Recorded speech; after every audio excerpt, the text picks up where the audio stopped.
It would be somewhat irresponsible to end this secular year and mark a holiday that is pretty universal without offering some measure of hope, especially to those of you who have labored under the lockdowns and the different tiers that have limited our capacity to be with family or friends these past 9 months, and particularly at this time of the year.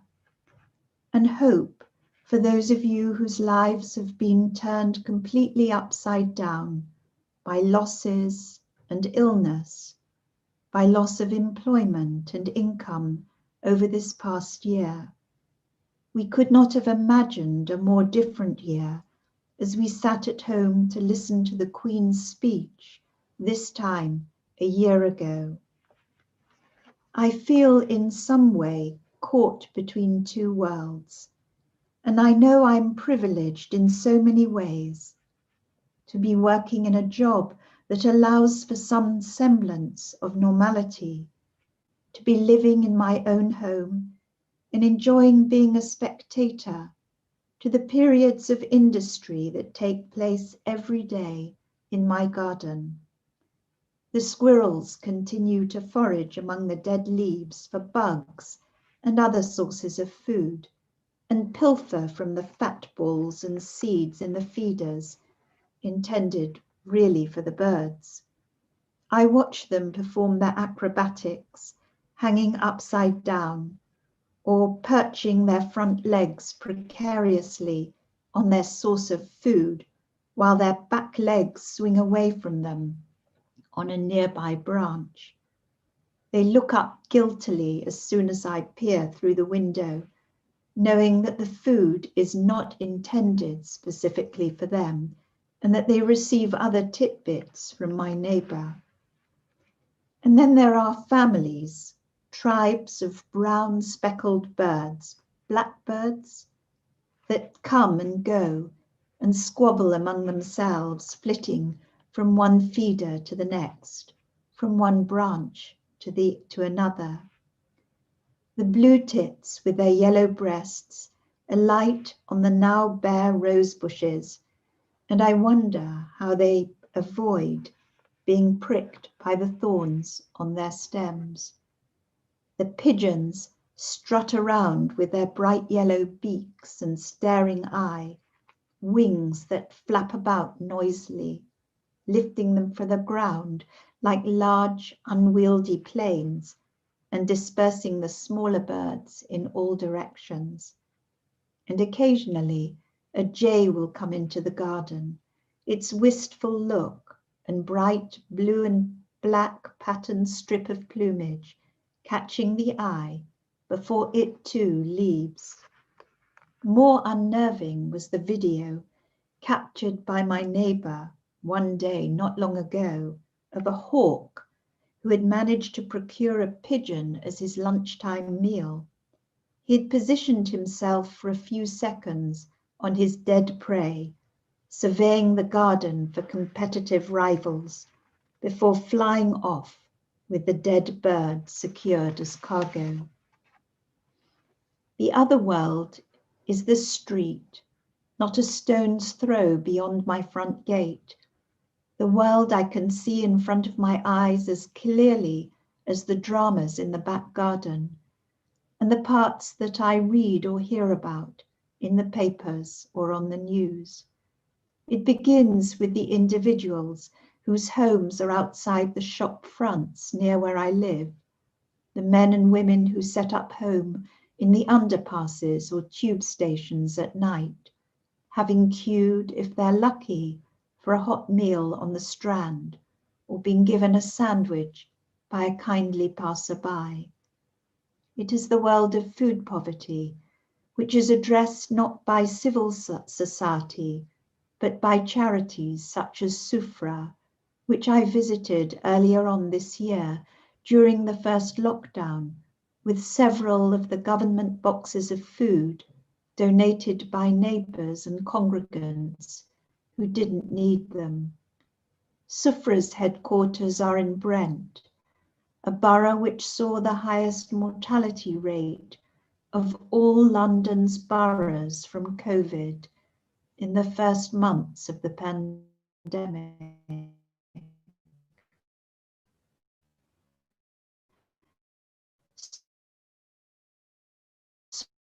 Sufra's website says that it's almost impossible to explain everything this break of the pandemic, dominated by years of austerity. Charity responsible for humanitarian aid to children worldwide is now providing food to children in the UK because of the pandemic, which has left 2.4 million children in food insecure households and an extra 900,000 registered for free school meals, is a shameful reflection on the sixth richest country in the world. In perhaps the bleakest of verses in the entire Torah, coming at the end of this week's Sedra, Vayigash, the narrator describes the famine that has decimated Egypt and Canaan. V'lechem ein bechol haaretz, ki chaved hara'av ma'od, v'tela eretz Mitzrayim, ve'eretz Canaan mipenei hara'av. At this time, no food was to be had in the entire land, for the famine bore down very heavily. The land of Egypt and the land of Canaan languished on account of the famine. That verb, vatela, languished, seems at first glance a curious way of describing the land.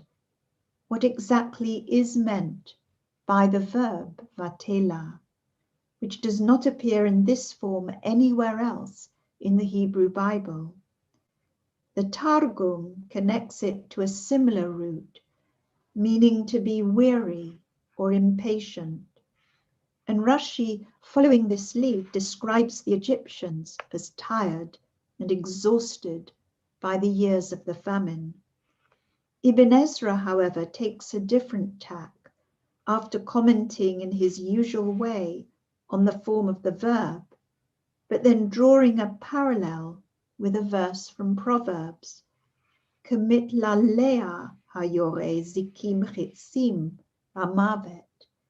Like a madman, mitlalea, scattering deadly firebrands, arrows, is one who cheats his fellows and says, I was only joking.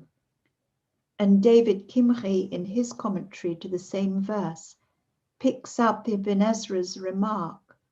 Rather, he says, they were crazy. Famine drives people mad. I know there will be some offended by any comment I make on the end of year deal between the government and the European Union. But whatever the side of the fence we happen to sit on regarding the question of British so-called sovereignty, I think we are all exhausted and maddened by this past year, the recent weeks of Brexit negotiations, and the necessary and further curbs on our freedom to be with family and friends, to share a meal and a toast to better times. In the present, all appearances are deceptive. The birds in the garden conceal the true nature of environmental decimation, the loss of millions of species worldwide, the microparticles of plastic that pollute our oceans and the air we breathe, the melting of ice caps and global warming. And poverty and homelessness belie the courage and resilience of families and individuals, the kindness of strangers, and generosity of charities and organizations that seek to mitigate the very real and acute circumstances that beset households. Today marks the convergence of two very different commemorations.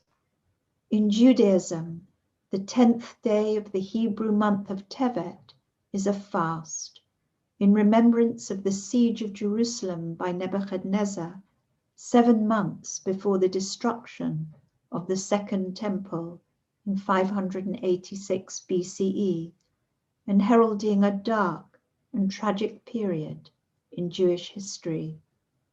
And today is, of course, also a day of festive tidings for the Christian world. It makes for a complex day, a day of sad reflection and a day of celebration, a day of darkness and a day of light, a day of bleak midwinter despair and a day of hope. Humankind cannot bear very much reality, writes T.S. Eliot in Burnt Norton in the 4 quartets. And perhaps that is why, in the midst of a ravaging famine, when they have lost everything, their homes and their freedom, the people in Egypt, in our Torah portion, nevertheless are able to express their gratitude to Pharaoh's right-hand man, Joseph. Hecheyitanu, you have given us life, they say to him. And we too have been given life. May we express our gratitude and look for the light that is beyond the darkness and hope that lies on the other side of despair. For the world cannot endure except through our affirmation of life and our common humanity. May that hope and the responsibilities which unite us set us all on a path in pursuit of justice, truth, and peace, as it is written in the prophet Zechariah, the prophet we read last week as part of our Haftarah in Hanukkah. Emet u'mishpat shalom shiftu b'sha'arechem. Execute the judgment of truth and peace in your gates. And let us say, Amen.